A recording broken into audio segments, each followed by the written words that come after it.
What's the name of this lake? Poracup. And what's the features of Poracup? Well, when you'll see is it's got white sandy beaches. I think we should do a welcome to country first of all. Pay some respects to the people who actually own this land. Mm-hmm. Our initial plan was to get the crew of jet skiers together and head down south and do a bit of jet skiing. However, the thought of school holidays and the maddening crowd scared off a few of the participants, so we ended up taking no jet skis and decided to have a look around and see what was available.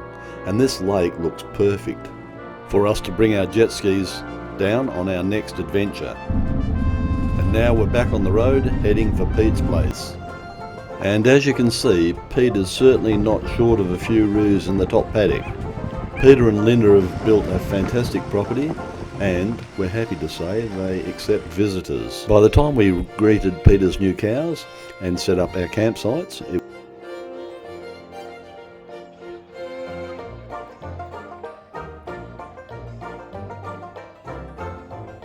and Martin seems to have his FJ Cruiser pretty well set up for camping now, with all the bells and whistles. And I snuck up behind Martin to film him admiring his setup.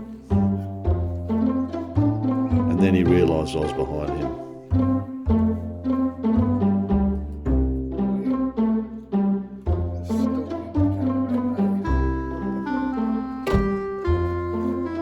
And then we went down and checked out Linda's cows and chooks and decided to head down to the beach. But there wasn't any, was that right? No. I said when you went with your daughter you didn't catch one. Yeah, that's right. The first day I got 4 salmon, that is.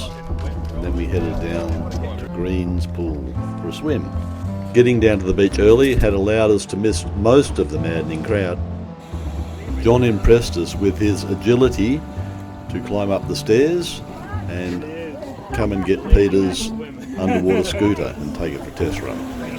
In the meantime, we heard that Paul had lost his phone. We started off with a walk to Elephant Rock, which was magnificent. And then we had to walk through like a narrowing of the rock, and it started to get a bit deep. So I pulled my shorts up, and then and we're walking back out, and I heard this plop in the water. And we got back here, I thought, hang on a minute, where's my phone?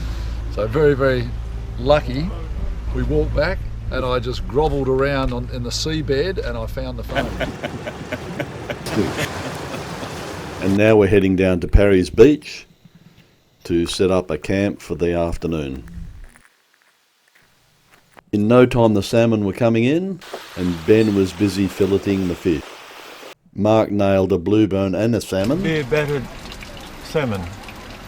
Master Chef doing his thing tonight. We soon had enough for lunch, dinner, breakfast and patties the next day.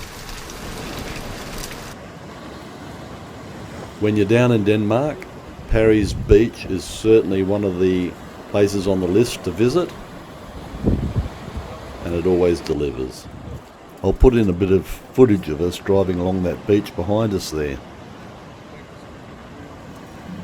The beach to the left of Parry's boat ramp is magnificent for driving on,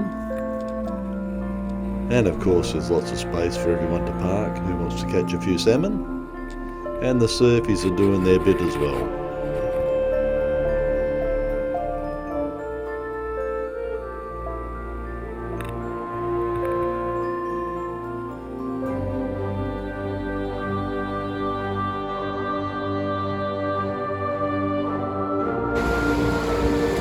That's John and Mark and Ben out trying to catch our dinner. I must say that this magnificent drone shot highlights our fantastic campsite for the day here at Parry's Beach. And now Ben is going to show us how to make a proper coffee. Golden one. This is my favourite. Put your coffee in, filter. And some hot water. 1 or 2. Make sure it's just right. Yeah. That's good. Add the hot water to the top here. Just leave that and the suction will keep it brewing. Okay, so I've got 3 teaspoons of coffee in there. New filter. Put over your cup. It will drip out a little bit. Fill it to the top. Up down.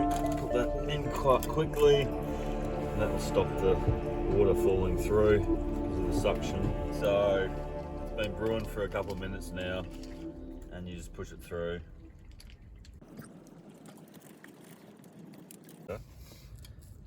And here we go. The milk. Smell it. Nice going. Strawberry. Smell it while you Says the drink. man who sits in the dress.